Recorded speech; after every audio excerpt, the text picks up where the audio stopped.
அனைவருக்கும் தமிழ் புத்தாண்டு நல்வாழ்த்துக்கள். நம்ம ஏப்ரல் 14ஆம் தேதி அப்படின்னு பார்க்கும்போது சித்திரை திருநாள் பராபவ வருடத்துக்கு போகிறோம். பராபவ வருடம் அப்படின்னா என்ன அப்படின்னா, திருத்தங்கள் வரப்போகுது. நம்ம வாழ்க்கையிலும் நிறைய திருத்தங்கள் நம்ம பண்ணணும் அப்படிங்கிற ஒரு விஷயத்தை தான் வந்து பராபவ வருடமாக பார்க்கப்படுது. இந்த பராபவ வருடம் ஜென்ரலாக எப்படி இருக்க போகுது அப்படின்னா, நேச்சுரல் டிசாஸ்டர்ஸ், அதாவது இயற்கை சீற்றங்கள், இயற்கை பேரழிவுகள், மிலிட்ரிஸ் உள்ளே வர்றது, இந்த வார் ஆல்ரெடி நம்மளுக்கு ஒரு இம்பேக்ட் க்ரியேட் பண்ணிகிட்டே இருக்குது அப்படிங்கிற ஒரு விஷயம்லாம் இருக்குது இல்லையா. நிறைய விஷயங்கள் மாறும் அப்படிங்கிறது தான். இந்த ஒவ்வொரு சித்திரை திருநாள்லையும் இந்த பராபவ வருடம், இப்போ இது பராபவ வருடம், இந்த ஒவ்வொரு சித்திரை திருநாள்லையும் எப்படி பார்க்கப்படுதுன்னா, இந்த நவநாயகர்கள் இருக்காங்க இல்லையா, இந்த நவகிரகங்கள், இவங்களுடைய பிளேஸ்மெண்ட்ஸ் வச்சு, அதாவது அந்த சித்திரை திருநாள் அன்னைக்கு இந்த பிளேஸ்மெண்ட்ஸ், பிளானட்ஸோடைய பிளேஸ்மெண்ட், கிரகங்களுடைய நிலைகளை வச்சு எப்படி இந்த வருடம் எப்படி போக போகுது அப்படிங்கிறது தான் வந்து பார்க்கப்படுது. அப்படி பார்க்கும் பொழுது மேஷத்துக்கு சூரியன் வரார் அப்படிங்கிறப்போ, அங்கே செவ்வாய் உச்சம் பெறுது அப்படிங்கிறப்போ, பாலிட்டிக்ஸில் சில மாற்றங்கள் நடக்கும். பாலிட்டிக்ஸில் கொஞ்சம் கவனமாக இருக்கணும்னு ஒன்று இருக்குது.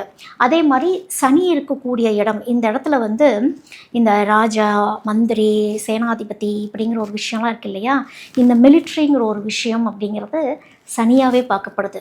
இங்கே புதன் ஒரு வேலையை பார்க்க போகுது. புதன் மறைஞ்சிருந்தும் சில வேலைகளை பார்க்கும், நேருக்கு நேராக இருந்தும் சில வேலைகள் பார்க்குங்கிற ஒரு விஷயம்லாம் இருக்குது. அதோட குருவோடைய அமைப்பு அப்படின்னு பார்க்கும் பொழுது, படிப்பு ரீதியான அந்த எஜுகேஷன் ரீதியான விஷயங்கள் எல்லாமே எக்ஸ்பான்ஷன் அப்படிங்கிற ஒரு விஷயத்துக்கு போக போகுது.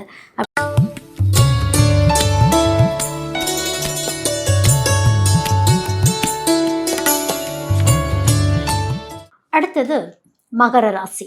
மகர ராசிக்கு இந்த பராபவ வருடம் எப்படி இருக்கும் அப்படின்னு பார்க்கும் பொழுது, சோகத்திலிருந்து, கஷ்டத்திலிருந்து மீண்டு கொஞ்சம் நிம்மதியான வாழ்க்கைக்கு போகக்கூடிய ஒரு அமைப்பு தான். இருந்தாலும் சனி சில வேலைகள் பார்த்துக்கிட்டே தான் இருக்குது அப்படிங்கிறதையும் புரிஞ்சுக்கணும். மகர ராசி பொறுமைங்கிற ஒரு விஷயத்த அதிகமாகவே பாடங்கள் கற்பிக்குது அப்படின்னா, மகர ராசிக்காரங்க தான் அந்த பொறுமை சம்மந்தப்பட்ட விஷயங்களை நிறைய பாடங்கள் கற்றுட்டு இருந்திருந்திருப்பீங்க. பெரும்பாலான மகர ராசி இன்னும் சொல்லிக்கிட்டே இருக்கிற விஷயம் என்னென்னா, என்ன சொன்னாலும் நாங்கள் இன்னும் எங்கள் வாழ்க்கை மாறலப்பா, நாங்கள் இன்னும் இப்படி தான் போயிட்டுருக்கோம், எங்களை இன்னும் ஏமாத்திட்டு தான் இருக்காங்க, நாங்கள் பல விஷயங்கள் இழந்துட்டோம். ஆனால் பெரும்பாலான மகர ராசிக்காரங்களுக்கு க்ரோத்துங்கிற ஒரு விஷயம் வந்திருக்கும். கான்ஃபிடென்ஸ், அந்த செல்ஃப் கான்ஃபிடென்ஸுங்கிற ஒரு விஷயம் தான் வந்து மகரத்துடைய ஆயுதமே அதுதான்.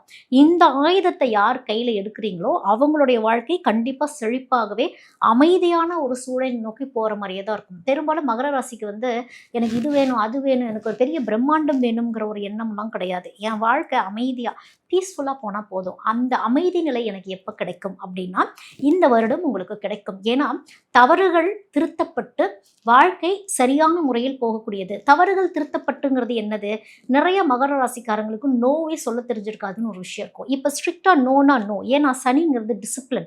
அந்த டிசிப்ளின்குள்ளே செல்ஃப் டிசிப்ளின்ங்கிற ஒரு விஷயத்துக்குள்ளே கொண்டு வரும். நம்மளுடைய செல்ஃப் ரெஸ்பெக்ட் எப்படி வேல்யூ பண்ணப்படுது அப்படிங்கிற ஒரு விஷயத்தையும் மகர ராசிக்காரங்களை கரெக்டாக ஃபோக்கஸ் பண்ண வைக்கும் அப்படிங்கிறது தான். வண்டி வாகனங்களில் ரொம்ப கவனமாக இருக்கணும். வண்டி ஓட்டுறப்ப நிதானம், கொஞ்சம் கேர்லெஸ் ஆகிட்டிங்கன்னா வண்டியில் அடிப்படும், வண்டிக்கு செலவு வைக்கிற மாதிரி இருக்கும். அப்போ அந்த வண்டி வாகனங்களில் கொஞ்சம் கவனமாக இருந்துக்கிறது. எங்கேயுமே கேர்லெஸ்னஸ்ங்கிற ஒரு விஷயம் இருந்துடக்கூடாது. என்ன இன்வெஸ்ட்மெண்ட்டாக இருந்தாலும் அது லாங் டேர்ம் இன்வெஸ்ட்மெண்ட்டாகவே இருந்துட்டு போயிட்டோம். ஒரு விஷயத்தில் போய் ஒரு பணம் போடுறோம், 2 வருஷம் கழிச்சு, 3 வருஷம் கழிச்சு, 5 வருஷம் கழிச்சு தான் அது வந்து மெச்சூரிட்டி ஆகி வரும் அப்படின்னா, அந்த மாதிரி இன்வெஸ்ட்மெண்ட்ஸை நீங்கள் போடுங்க. இன்னைக்கு போட்டு நாளைக்கு பணம் வந்துடும். உழைப்பில்லாமல் மகரத்துக்கு க்ரோத் அப்படிங்கிறது கிடையாது. லக்கு அப்படிங்கிற ஒரு விஷயமே வந்து நீங்கள் போடுற எஃபர்ட்ஸில் தான் இருக்குங்கிறது தான்.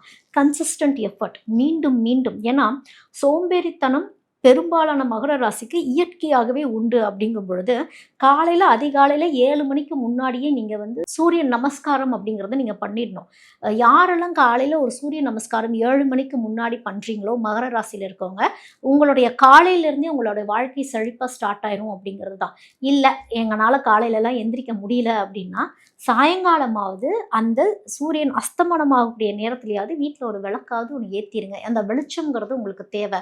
ஏன்னா உங்களுக்கு நீங்களே தான் வந்து இன்ஸ்பிரேஷனாக நீங்களே தான் இருக்கணும். வெளியிலேருந்து யாரும் வந்து உங்களுக்கு உதவ போகிறது கிடையாதுங்கிறதையும் மகரம் புரிஞ்சுக்கணும்.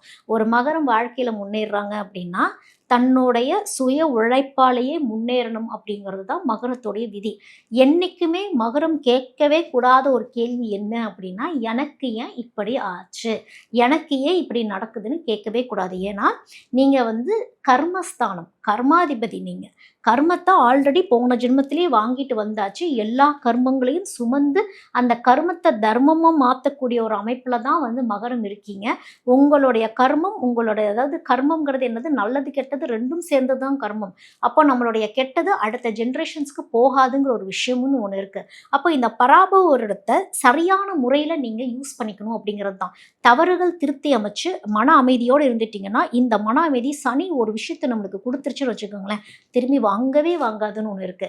அப்போ குடுப்பது சனி அப்படிங்கிற ஒரு விஷயத்தை நீங்க ஞாபகத்துல வச்சுக்கிட்டீங்கன்னா, இது லைஃப் லாங் பெர்மனன்ட்டாவே இந்த மன நிம்மதிங்கிறது உங்களுக்கு இருக்கும். பின்வாங்கிடக்கூடாது. முன்னோக்கி போகிறதுக்கே நீங்க பார்க்கணும் அப்படிங்கிறது தான் மகரத்துக்கு எப்பவுமே ஒரு தயக்கம்ங்கிற ஒரு விஷயம் இருக்கும். ஸ்டார்ட்டிங் ப்ராப்ளம்னு ஒண்ணு இருக்கும். யாராவது ஸ்டார்ட் பண்ணி விடணும். யாரும் ஸ்டார்ட் பண்ணி விட மாட்டாங்க. நீங்களே தான் ஸ்டார்ட் பண்ணணும் வாழ்க்கைய. சின்னதாவே ஸ்டார்ட் பண்ணுங்க. அது பெருசா மாறக்கூடிய ஒரு அமைப்பு 2027ல கண்கூடா பார்ப்பீங்க. ஒரு சிலர்லாம் ஆல்ரெடி பார்க்க ஆரம்பிச்சிருந்திருப்பீங்க. சேமிப்புங்கிறது ரொம்ப ரொம்ப அவசியம் மகரத்துல இருக்கவங்களுக்கு. சேமிப்பு தான் உங்களுக்கு லைஃப்பில் ஒரு கான்ஃபிடென்ஸே ஒன்று கொடுக்கும் அப்படிங்கிறது ஒன்று இருக்குது. ஃபேமிலி லைஃப்பில் கூட கொஞ்சம் அப்ஸ் அண்ட் டவுன்ஸ் இருக்கும். ஒரு சில மகரத்துக்கு வந்து பர்சனல் லைஃப்பில் கொஞ்சம் மாற்றங்கள் வந்து சிலர் பேர்த்தோட வாழ்க்கையிலெல்லாம் புதுசாக யாராவது வாழ்க்கையில் வருவாங்க.